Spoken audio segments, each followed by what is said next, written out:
Good morning students. Last lecture में अपने method of preparation of ether complete किया था। उसमें जो लेबोरेटरी मेथड और जो इंडस्ट्रियल मेथड थी उसकी अपने मेथड ऑफ प्रिपरेशन की जो केमिकल इक्वेशन थी, मतलब जो रासायनिक समीकरण थी वो तो आपने पढ़ ली थी, और उसका जो प्रोसेस था कि उसकी प्रक्रिया किस प्रकार से वो बनता है वो नहीं पढ़ा। अपने स्टार्ट करने जा रहे हैं आज दोबारा से वापस फर्स्ट मेथड, और वो है लेबोरेटरी मेथड। लेबोरेटरी मेथड, तो देखो लेबोरेटरी मेथड का मतलब है कि ये जो ईथर है उसको लैब में किस प्रकार प्रिपरेशन करेंगे अपने इसकी। तो यहाँ पर कुछ अपरेटस यूज करेंगे अपने। ये एक अपरेटस होता है, इसको बोलते हैं राउंड बॉटम फ्लास्क, गोल पेंदे का फ्लास्क। और यहाँ पर इसको किसी ऐसे एक अपरेटस में रखा जाता है और यहाँ पर मिट्टी भरी होती है। क्या भरी होती है? मिट्टी। और इसको अपने करते हैं गरम, हीट करते हैं। इसको क्या करते हैं? हीट करते हैं। ओके। और ये एक स्टैंड से फिक्स होता है, ये आपको पता है सब चीज़ें। ये क्या है? एक कोई स्टैंड है। यहाँ पर एक ऐसे ग्लास की पाइप लगी होती है, वो दूसरे अपरेटस में जाकर उसको, यहाँ पर भी एक राउंड बॉटम का फ्लास्क होता है और इस फ्लास्क को एक दूसरे कोई बीकर में इसको रख दिया जाता है। और यहाँ पर ये जो है वो आइस भरी होती है। आइस का मतलब बर्फ़। ये क्या होती है? आइस। ओके। और यहाँ पर क्या होता है कि जैसे आप ये मानो कि थर्मामीटर भी यूज किया जाता है, क्योंकि अब आपने पढ़ा था इसमें कि इसका जो टेम्परेचर होता है वो 413 केल्विन होना चाहिए। ठीक है। इसमें क्या लगा था? टेम्परेचर थर्मामीटर, और इसको कॉर्क से क्या कर देते हैं? बंद कर देते हैं। यहाँ पर क्या लगा देते हैं? कॉर्क लगा कर इसको बंद कर देते हैं। और ये जो बीकर है इसमें अपने पास यहाँ पर H2SO4 प्लस C2H5OH मिला होता है। यही तो रिएक्शन अपनों ने डिस्कस की थी। अगर आपको याद है तो अपनों ने ये देखा था लेबोरेटरी मेथड में कि C2H5OH जो है उसके अपने 2 मोल यूज करते हैं, और जब इसमें H2SO4 डालकर इसको हीट करते हैं 413 केल्विन तक। ये रिएक्शन दोबारा से कर रहे हैं अपने। तो ये जो H2SO4 है, यहाँ से वाटर मॉलिक्यूल, जल का एक अणु अलग हो जाता है और अपना जो प्रोडक्ट होता है वो होता है C2H5OC2H5। और ये प्रोडक्ट क्या है? Die ethyl ether. कौन सा प्रोडक्ट बनता है? Die ethyl ether. अब यहाँ पर क्या होता है? एक कंडेंसर लगा होता है। क्या लगा होता है? इसको अलग से नोट करते हैं यहाँ पर, प्लस C2H5OH। आप बुक में देखना, अच्छे से डायग्राम मिलेगा आपको। एक्सप्लेन मैं कर देता हूँ, बना बुक से लेना आप लोग। ठीक है। यहाँ पर लगा होता है एक वाटर कंडेंसर, इसको बोलते हैं कंडेंसर। कंडेंसर मतलब संधारित्र। क्या होता है? संधारित्र होता है। इसके अंदर यहाँ से क्या होता है कि कोल्ड वाटर, ये जो पाइप है यहाँ से क्या आता है? कोल्ड वाटर आता है, और यहाँ से जो वाटर है वो वापस क्या हो जाता है? आउट हो जाता है। मतलब ये पाइप और कहीं होती है, ऐसे नहीं कि यहाँ से आया और इसमें गिर गया। ठीक है। ये पास बना दिया, इसका मतलब ये नहीं कि यहाँ से निकलेगा और वो इसके अंदर गिर जाएगा। और यहाँ पर इसको भी क्या कर दिया जाता है? अपनों ने कॉर्क से बंद कर दिया जाता है। तो अब क्या करेंगे कि जब इसको हीट करेंगे, अच्छा अब इसमें एक ये है, ये जो है इसका नाम होता है सैंड बाथ। क्या होता है? Sand bath. मतलब इसको अपने ऐसे बोल सकते हैं मिट्टी उष्मक। मिट्टी उष्मक। ठीक है। इसका मतलब ये है कि यहाँ से अपने इसको हीट करेंगे। ये जो राउंड बॉटम फ्लास्क है, गोल पेंदे का फ्लास्क है, ये कहाँ रखा जाता है? मिट्टी में। और अब क्या होगा? पहले मिट्टी को गर्म करेंगे अपने। ठीक है। और फिर ये जो मिट्टी गर्म होगी तो ये जो अपना अपरेटस है राउंड बॉटम फ्लास्क, ये क्या होना स्टार्ट हो जाएगा? गर्म होना स्टार्ट हो जाएगा, हीट होना स्टार्ट। इसमें क्या लगा है? थर्मामीटर। थर्मामीटर इसलिए लगा है क्योंकि इसका टेम्परेचर कितना फिक्स रखना होता है अपनों ने? 413 केल्विन। कितना फिक्स रखना होता है? 413 केल्विन। तो देखो अब आप लोगों के दिमाग में चला था सर इसकी ज़रूरत क्या है? अपने इसको सीधा डायरेक्ट हीट कर सकते हैं। जब अपने इसको डायरेक्ट हीट करेंगे तो ये जो टेम्परेचर आप लोगों ने फिक्स रखना है 413 केल्विन, ये फिक्स नहीं रह पाएगा। कैसे नहीं रह पाएगा कि जब अपन इसको हीट करेंगे या तो ये बहुत ज़्यादा हीट हो जाएगा, और जब मैंने आपको बताया था कि जब इसका टेम्परेचर अपने इसी रिएक्शन को 443 केल्विन तक हीट कर देते हैं। अब ये जो रिएक्शन हो रही है इसमें अगर टेम्परेचर कितना आ जाएगा 443 आ जाएगा तो CH2 डबल बॉन्ड CH2 बन जाएगा। अपने को चाहिए तो डाई एथिल ईथर और बन क्या जाएगा एथीन। ओके, तो ये अपने को एथीन नहीं चाहिए, क्या चाहिए अपने को सिर्फ डाई एथिल ईथर ही चाहिए। तो अपने क्या करते हैं, इसको सैंड बाथ पर इसको करते हैं, और जब इसका टेम्परेचर क्या होता है कि 413 केल्विन तक आ जाता है तब अपने इसको फिक्स कर देते हैं। ओके, और फिर अपने क्या करते हैं, ये जो बर्नर है एक बार इसको बंद कर देंगे। अब यहाँ पर ये जो मिट्टी है वो क्या होती है कि एकदम से अपने बर्नर बंद करेंगे तो वो एकदम से ठंडी नहीं होती, एकदम से ठंडी नहीं होती, तो क्या होगा कि इसका जो टेम्परेचर है वो 413 केल्विन पड़ा रहेगा। और जैसे जैसे टेम्परेचर धीरे धीरे अपने थर्मामीटर में देखेंगे टेम्परेचर क्या होगा, धीरे धीरे डाउन जाएगा, मतलब टेम्परेचर क्या होने लग जाएगा, तापमान जो है वो धीरे धीरे कम होने लग जाएगा। अपने बर्नर को वापस ऑन कर देंगे और फिर ये मिट्टी दोबारा से गर्म हो जाएगी, क्योंकि मिट्टी जो है वो एकदम से ठंडी नहीं होती। ठीक है, तो ये सैंड बाथ है और ये प्रोसेस चलता है। अब यहाँ पर क्या होगा कि आपको यहाँ पर C2H5OH और H2SO4 मिला हुआ है। ठीक है, और सैंड बाथ से ये क्या होगा, हीट होगा, ये गर्म होगा। तो गर्म होगा तो यहाँ पर क्या बनेगा, ये ईथर और H2O क्या बनेगा, ईथर और H2O बनेगा। तो ये जो है ना वो इस पाइप से किसकी फॉर्म में है, ये यहाँ पर वेपराइज फॉर्म में, यहाँ पर कौन सी है, अपने इसको ऐसे बनाते हैं, वेपर बनाते हैं। ये इस वेपर फॉर्म से यहाँ इधर आएगा, और ये एक क्या है, ग्लास ट्यूब है अंदर की तरफ। ठीक है, और बाहर इसके क्या लगा है, कंडेंसर लगा है, संधारित्र बोलते हैं। तो देखो एक बात सोचो कि अंदर ये ग्लास की ट्यूब है, कांच की एक पाइप है, इसके अंदर से जब ये गैस यहाँ से पास हो रही है, निकल रही है, और बाहर इसका जो एनवायरनमेंट है वो ठंडा है, क्योंकि यहाँ पे मैंने क्या किया, इसके अंदर से अपने क्या करते हैं, कोल्ड वाटर इंसर्ट करते हैं, और यहाँ से वो जो वाटर है वो वापस बाहर निकल जाता है। तो क्या होगा कि ये पाइप यहाँ से आप ये मानो ठंडी होगी, पाइप क्या होगी, ठंडी होगी। तो ये जो गैस आ रही थी वो किस में कन्वर्ट हो जाएगी, ड्रॉपलेट्स में। किस में कन्वर्ट हो जाएगी, ड्रॉप में, मतलब लिक्विड फॉर्म में आ जाएगी। अब क्या हुआ कि ऐसे तो नहीं होगा कि भाई पूरी जो भी गैस है वो सारी की सारी किस में कन्वर्ट हो जाए, लिक्विड फॉर्म में। कुछ गैस जो इसके साथ यहाँ आ जाएगी वो यहाँ पर आकर क्या होगा, जब इस बीकर में आएगी वो गैस, तो यहाँ पर क्या है कि ये मैंने इस जो राउंड बॉटम फ्लास्क जो रखा है इसको भी एक किसी भी कंटेनर में क्या आइस डालकर, आइस मतलब बर्फ़ डाल के यहाँ पर रखा हुआ है। तो जब वो गैस यहाँ से पास आउट होगी, यहाँ पर इसके अंदर इकट्ठी होगी तो वो भी किसकी फॉर्म में आ जाएगी, लिक्विड फॉर्म में आ जाएगी। और यहाँ पर अपने को क्या मिलेगा, ईथर। और कौन सा ईथर मिलेगा, डाई एथिल ईथर। तो ये जो प्रोसेस है कौन से मेथड का, लेबोरेटरी मेथड का ये प्रोसेस है। डायग्राम आप देख लेना, आपके पास बुक है, बुक से ही बनाना है आप लोगों ने अच्छे से, और वहाँ उसकी एक बार लैंग्वेज भी पढ़ लेना। अब उसके बाद स्टार्ट करते हैं अपने नेक्स्ट। अब अपने देखने सेकंड रिएक्शन की बात करते हैं, और सेकंड रिएक्शन वो है इंडस्ट्रियल मेथड, मतलब औद्योगिक विधि। तो देखो अपने बात की थी कि भाई जो इंडस्ट्रियल मेथड है और जो लेबोरेटरी मेथड है उन दोनों में रिएक्शन सेम है। अब आपको ये पता चल जाएगा कि उन दोनों की जो रिएक्शन है वो सेम क्यों है। तो अपने स्टार्ट करने हैं नेक्स्ट इंडस्ट्रियल मेथड।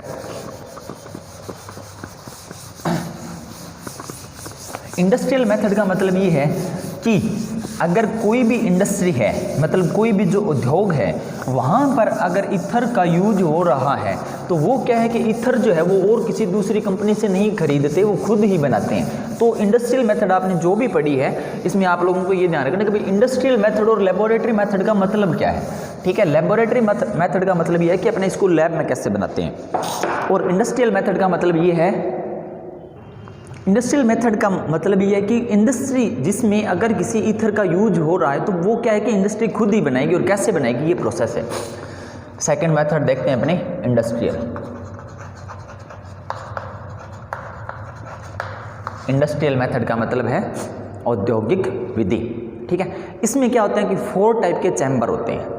कैसे, आपको 4 टाइप के चैम्बर बनाने हैं। ठीक है, और थोड़ा नीचे बनाते हैं, चलो यही बना। ये फर्स्ट चैम्बर, ये सेकंड चैम्बर, और फिर यहाँ से इधर से, हाँ ये 3rd चैम्बर, ये 4th चैम्बर। इस टाइप के 4 चैम्बर बनाए जाते हैं।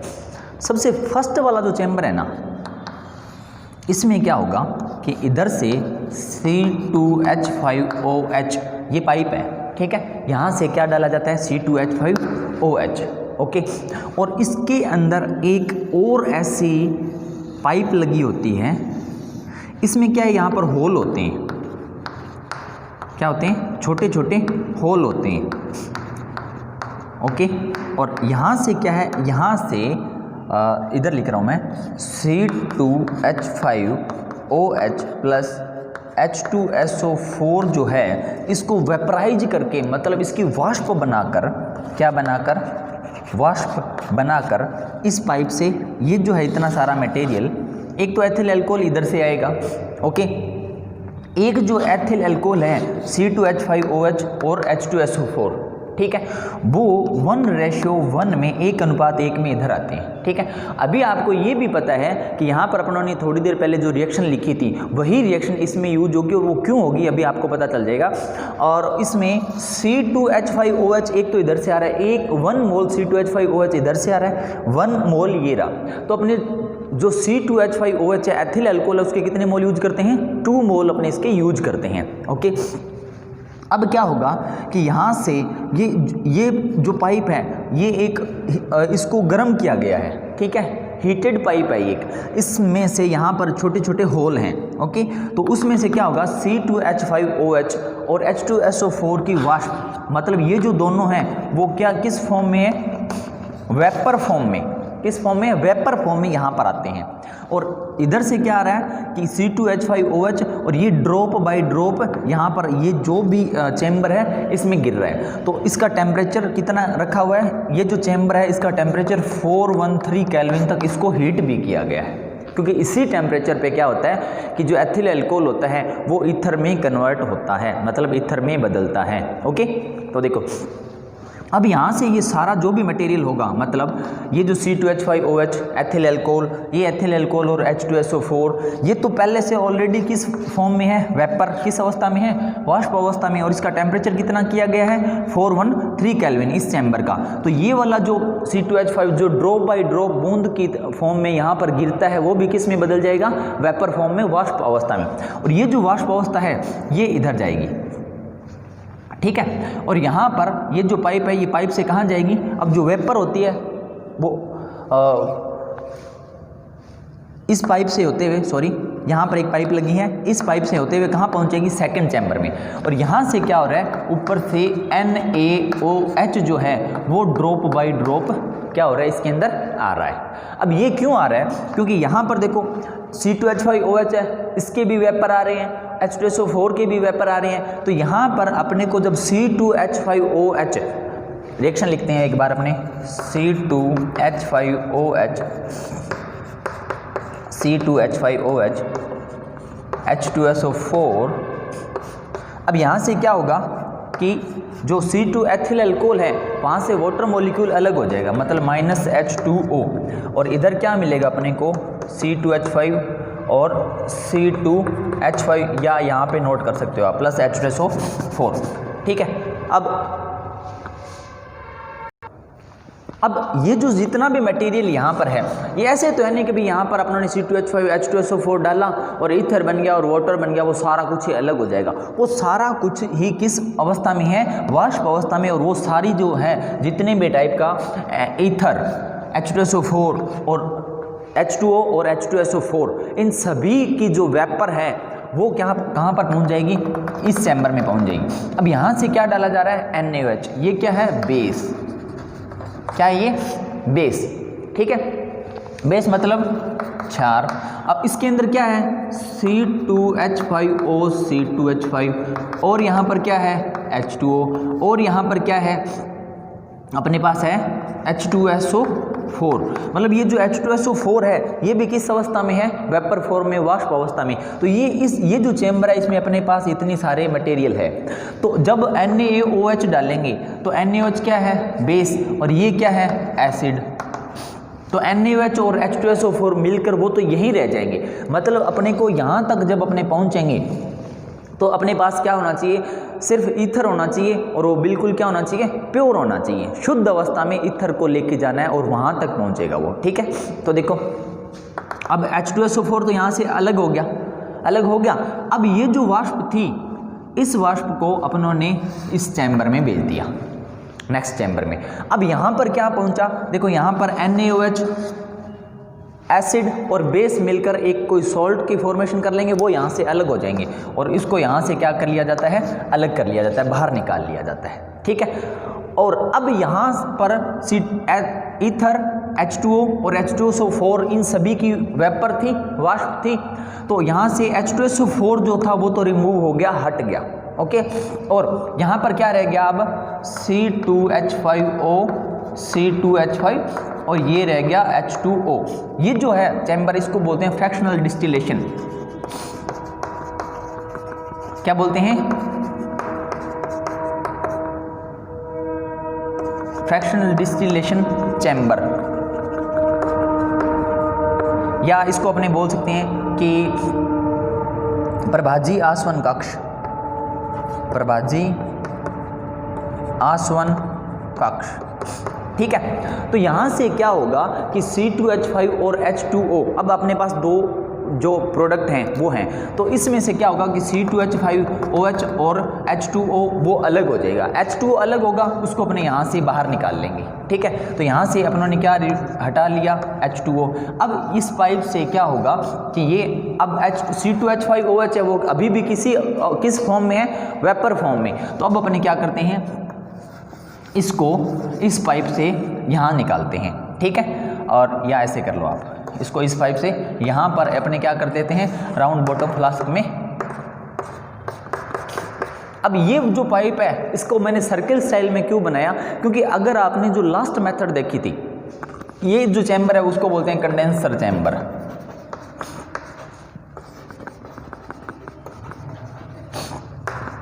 संधारित्र कक्ष, संधारित्र कक्ष। यहाँ पर क्या होता है कि इसका जो ये जो चैम्बर है पूरा, यहाँ पर इसका जो ये जो पाइप है जो कि सर्किल स्टाइल में आई है, इसके चारों तरफ आइस होती है।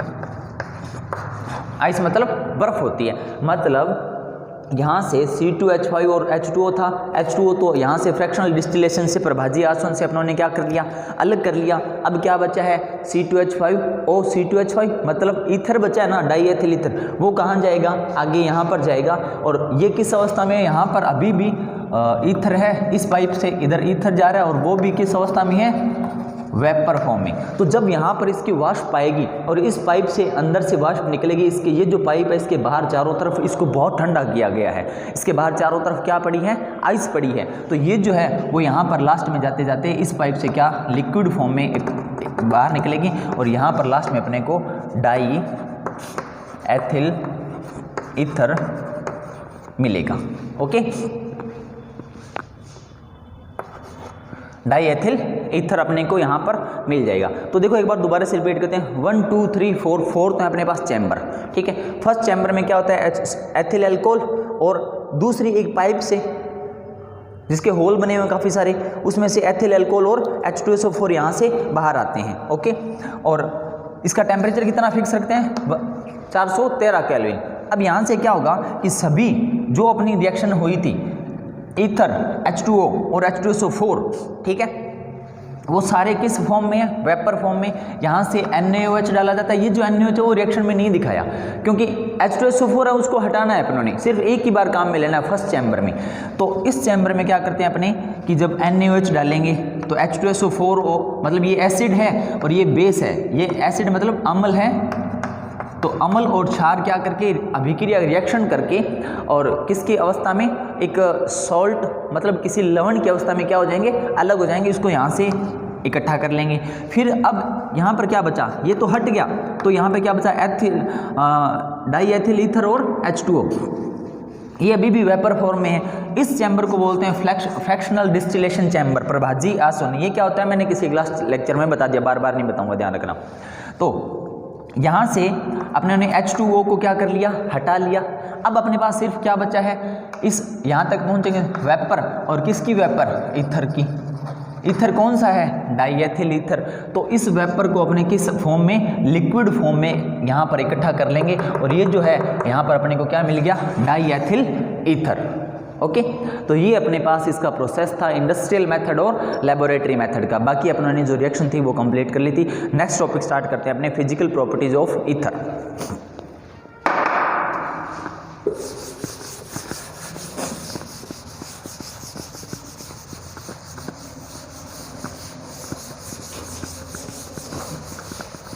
फिजिकल प्रॉपर्टीज ऑफ ईथर, इसमें आपने ज़्यादा कुछ नहीं पढ़ना, बस आपने एक छोटा सा टॉपिक पढ़ना है और वो है स्ट्रक्चर ऑफ ईथर। ईथर की, डाईएथिल ईथर की संरचना।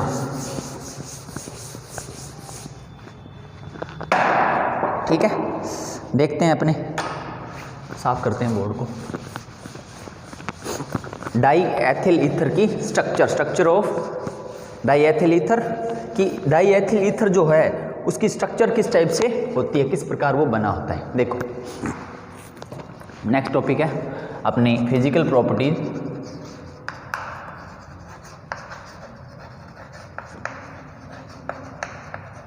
भौतिक गुण पढ़ रहे हैं अपने डाईएथिल ईथर के। Physical properties of diethyl ether. तो देखो, इसकी जो फिजिकल इसकी जो फिजिकल प्रॉपर्टीज है, इसमें अपने फर्स्ट पॉइंट डिस्कस करते हैं सोल्यूबिलिटी, विलेयता। ये जो डाईएथिल ईथर होता है वो वाटर में इनसोल्यूबल होता है। H2O है, इसमें क्या होता है? इनसोल्यूबल, मतलब अविलेय। अब देखो, आपको पता होना चाहिए, अगर आपसे एक क्वेश्चन पूछा जाए कि डाईएथिल ईथर है वो वाटर में इनसोल्यूबल होता है, रीजन बताओ, तो आप क्या बताओगे? कि आपको सबसे पहले ये पता होना चाहिए कि जो डाईएथिल ईथर है C2H5O C2H5 ये नॉन पोलर होता है। क्या होता है ये? Non polar. ओके, और जो H2O है वो क्या होता है? पोलर, मतलब ये अध्रुवीय होता है, ये ध्रुवीय होता है। पहली तो बात ये। दूसरी बात आप क्या डिस्कस करोगे कि जो C2H5OH है, sorry C2H5O C2H5 diethyl ether है ना, वो और जो H2O है उन दोनों में हाइड्रोजन बॉन्ड फॉर्मेशन नहीं होती। ठीक है, मतलब ऐसा कोई भी कंपाउंड हो अपने पास जो हाइड्रोजन में जिसमें अपने जिसको अपने H2O में सोल्यूबल करें, अगर हाइड्रोजन बॉन्ड बन रहा है दोनों के बीच, किस किस के बीच में? कोई भी कंपाउंड लिया है वो और वाटर मॉलिक्यूल, पानी के अणु के बीच में, तब तो क्या होता है कि वो जो पदार्थ होता है, जो भी सब्सटेंस होता है वो वाटर में सोल्यूबल होता है, अदरवाइज नहीं होता। ओके, तो ये छोटा सा पॉइंट था। उसके बाद इसी में अपने फिजिकल प्रॉपर्टीज का नेक्स्ट पॉइंट डिस्कस करते हैं और वो है स्ट्रक्चर ऑफ डाईएथिल ईथर। ये आप लोगों ने देखना है थोड़ा सा। तो देखो, डाईएथिल ईथर की जो स्ट्रक्चर है, structure of diethyl ether, formula आना चाहिए अपने को C2H5O C2H5, ऐसे नोट कर सकते हो CH3CH2O CH2CH3। ओके, तो देखो यहाँ पर जो ऑक्सीजन है उसके पास यहाँ पर 2 लोन पेयर प्रेजेंट हैं। ईथर की जो ऑक्सीजन है उसके पास 2 एकांकी इलेक्ट्रॉन युग्म, मतलब 2 क्या है? लोन पेयर प्रेजेंट है। और यहाँ पर 2 बॉन्ड फॉर्मेशन है। और ये जो बॉन्ड है ये किसके साथ है? कार्बन के साथ। ओके, तो इसकी जो स्ट्रक्चर होती है वो 1 2 तो बॉन्ड बंद के कारण, और 2 क्या है? यहाँ पर अपने पास लोन पेयर हैं, उसके कारण ये टेट्राहेड्रल होती है। टेट्राहेड्रल का मतलब होता है चतुष्फलकीय। क्या होता है? चतुष्फलकीय। आपने बस इतनी बात ध्यान रखनी है कि इसकी जो स्ट्रक्चर होती है उसमें अगर चतुष्फलकीय स्ट्रक्चर होती है तो उसमें बंद कोण 109 डिग्री 28 मिनट का होना चाहिए। कितना? 109 डिग्री 28 मिनट का। बट यहाँ पर क्या होता है कि यहाँ पर CH2 और CH2 और CH3 आ जाते हैं। तो ये कोई भी R ग्रुप है, आपको पता है, ये भी कोई भी क्या है? R group. ठीक है। तो जब R और R ग्रुप मतलब एल्काइल जो ग्रुप होते हैं वो एक दूसरे को रिपेल करते हैं, मतलब क्या करते हैं, प्रतिकर्षित।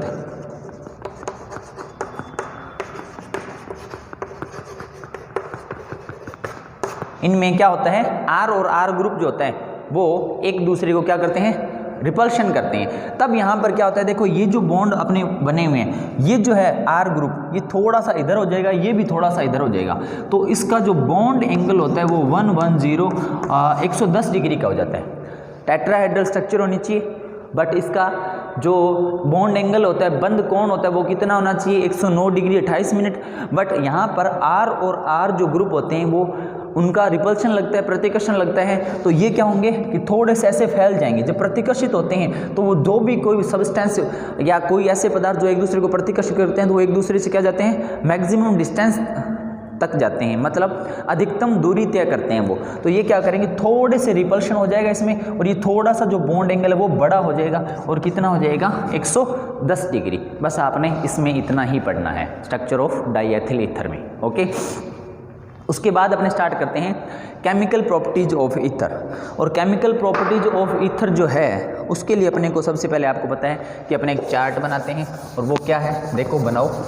आपको ये पता होना चाहिए कि जो डाईएथिल ईथर हैं उसकी जो रिएक्शन है वो कितने टाइप की होंगी, और अपने इसमें कौन कौन सी रिएक्शन डिस्कस करेंगे।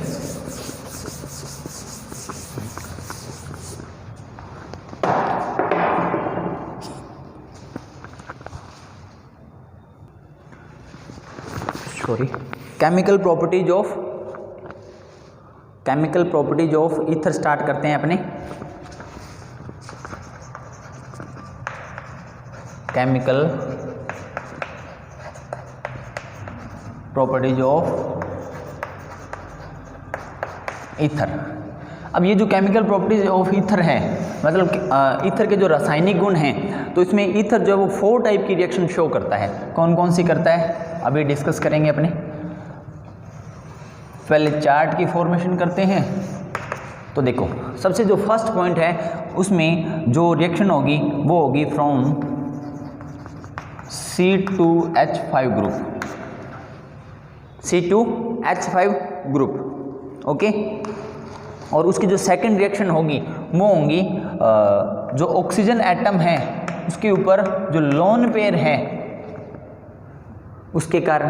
फर्स्ट रिएक्शन किसके चेक करेंगे अपने, फ्रॉम C2H5 ग्रुप, और सेकंड रिएक्शन क्या है, किस टाइप की है कि जो ऑक्सीजन है उसके ऊपर जो लोन पेयर है एकांकी इलेक्ट्रॉन युग्म, उसकी रिएक्शन देखेंगे। थर्ड रिएक्शन देखेंगे अपने, और वो रिएक्शन है देखो CO बॉन्ड। जो अब यहाँ पर जो C और O के बीच में जो बॉन्ड है वो ब्रेक होगा, तो उसकी रिएक्शन चेक करेंगे अपने। थर्ड रिएक्शन कोई अदर मेथड है, अदर रिएक्शन, कोई अन्य अभिक्रियाएं हैं। अब इसका चार्ट बनाओ। इसमें जो अपने एक ही टाइप की रिएक्शन डिस्कस करेंगे, और इसकी जो रिएक्शन है उसमें आपको ये ध्यान होना चाहिए कि लास्ट ईयर जो एग्जाम हुआ था 2020 का, उसमें बोर्ड में क्वेश्चन पूछा गया है हैलोजिनेशन रिएक्शन। हैलोजिनेशन का मतलब हैलोजनीकरण। ओके, ये जो रिएक्शन है इसमें अपने फर्स्ट पॉइंट पढ़ेंगे अपने रिएक्शन विद O2 या O3। किसकी रिएक्शन देखेंगे कि डाईएथिल ईथर की रिएक्शन अपने देखेंगे या तो ऑक्सीजन या O3 से, और इसकी सेकंड रिएक्शन देखेंगे वो है फॉर्मेशन ऑफ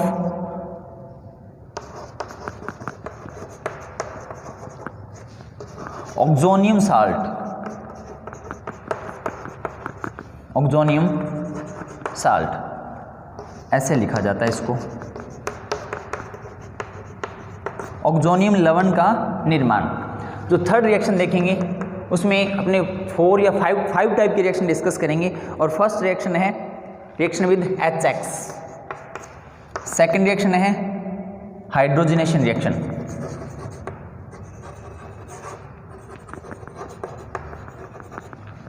फर्स्ट रिएक्शन थी हैलोजिनेशन रिएक्शन, सेकंड रिएक्शन है हाइड्रोजनेशन या इसको हाइड्रोलाइसिस भी बोल सकते हैं अपने, थर्ड रिएक्शन है रिडक्शन का मतलब अपचेन और इसका मतलब हाइड्रोजनीकरण। क्या मतलब होता है? हाइड्रोजनीकरण। ओके, रिडक्शन क्या होता है? अपचेन आपको पता होना चाहिए। फोर्थ रिएक्शन देखेंगे रिएक्शन विद RCOCl और फिफ्थ रिएक्शन देखेंगे reaction with anhydride. Reaction with anhydride. उसके बाद अपने लास्ट और फोर्थ टाइप की जो रिएक्शन डिस्कस करेंगे वो 3 टाइप की रिएक्शन है। अब यहाँ पर अपने हाइड्रोजनेशन रिएक्शन स्टडी करेंगे और इसमें अपने करेंगे डीहाइड्रोजनेशन, डीहाइड्रोजनेशन रिएक्शन, विहाइड्रोजनीकरण। कौन सी? विहाइड्रोजनीकरण। सेकेंड रिएक्शन देखेंगे अपने रिएक्शन विद CO, CO का मतलब कार्बन मोनोऑक्साइड। और जो थर्ड रिएक्शन होगी वो होगी कंबशन रिएक्शन। कंबशन का मतलब होता है दहन, दहन अभिक्रिया। तो बहुत ही कम रिएक्शन अपने देखेंगे, इसके अंदर थोड़ी सी रिएक्शन है। 4 टाइप की रिएक्शन शो करता है। एक तो एथिल अल्कोहल C2H रिएक्शन कौन सी शो करेगा? जो एथिल अल्कोहल में आपने जो C2H5 की रिएक्शन देखी थी वो, तो डाईएथिल ईथर भी वैसे ही शो करेगा। और दूसरी रिएक्शन किस टाइप की होगी कि जो ऑक्सीजन है उसके ऊपर जो लोन पेयर हैं उससे किस टाइप के प्रोडक्ट बनते हैं। थर्ड रिएक्शन क्या देखेंगे कि जो एल्काइल ग्रुप और जो ऑक्सीजन ग्रुप है उसके बीच में जो बॉन्ड है वो ब्रेक होगा तो क्या बनेगा, किस टाइप की रिएक्शन होगी।